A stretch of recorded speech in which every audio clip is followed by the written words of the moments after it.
ഇന്ന് ക്ലിനിക്ക് കഴിഞ്ഞ് നേരെ കുട്ടികളെയും കൂട്ടി പാലക്കാട് പോവുക.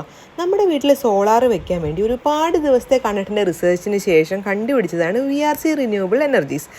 ഞങ്ങൾ CEO ശ്രീനിവാസ് സാറിനെ മീറ്റ് ചെയ്യാൻ അപ്പോയിൻമെൻറ്റ് എടുത്തിട്ടാണ് കേട്ടോ പോണത്. ഒരു ഇൻ്റർനാഷണൽ കമ്പനിയുടെ CEO ഇത്രയും കൂളായിട്ടൊരു കോമൺ മാനിനെ പോലെ ഞങ്ങൾക്ക് വിത്ത് ലൈവ് ഡെമോ എല്ലാ കാര്യങ്ങളും എക്സ്പ്ലെയിൻ ചെയ്തു തന്നു. ഇവിടുന്ന് എനിക്ക് കിട്ടിയൊരു ടിപ്പ്, വീട് വെക്കാൻ പ്ലാൻ ചെയ്യുന്നവരാണ് നിങ്ങളെങ്കിൽ ഉറപ്പായിട്ടും ഒരു ചുമര് പണിയൊക്കെ തുടങ്ങുന്നതിന് മുന്നേ തന്നെ സോളാർ വെക്കാൻ ഉദ്ദേശിക്കുന്നുണ്ടെങ്കിൽ അതിൻ്റെ ഇനീഷ്യൽ സ്റ്റേജസ് ഒക്കെ ചെയ്തു തുടങ്ങണം. ഇവിടുന്ന് ഒരു 7:30 ഇറങ്ങി നേരെ വിട്ടു TNT. അവിടെ നല്ല റഷ് ഉണ്ടായിരുന്നു. PKD ബൈപ്പാസ് കൂടെ പല പ്രാവശ്യം പോയപ്പോൾ നോട്ടം ഇട്ടതാണ് ഈ റെസ്റ്റോറൻറ്റ്. കാരണം ഇത്രയും ഷവായി ഒറ്റയടിക്ക് കറങ്ങണം ഞാൻ ഇവിടെ മാത്രമേ കണ്ടിട്ടുള്ളൂ. ഷവായി, അറബിക് റൈസ്, റുമാൽ റൊട്ടി ഒക്കെ ഓർഡർ ചെയ്തു. നല്ല ജ്യൂസി ആയിട്ടുള്ള സോഫ്റ്റ് ചിക്കൻ, അതിൻ്റെ ഒപ്പമുള്ള സാലഡ് ഒരു രക്ഷയുണ്ടായില്ല. പിന്നെ എനിക്ക് മോമോസ് എവിടെ പോയാലും നിർബന്ധമായതുകൊണ്ട് ഞാൻ അതും കൂടെ ഓർഡർ ചെയ്തു. വയറിൽ കൊള്ളിക്കാൻ പറ്റണതിൻ്റെ മാക്സിമം കഴിച്ചു കേട്ടോ.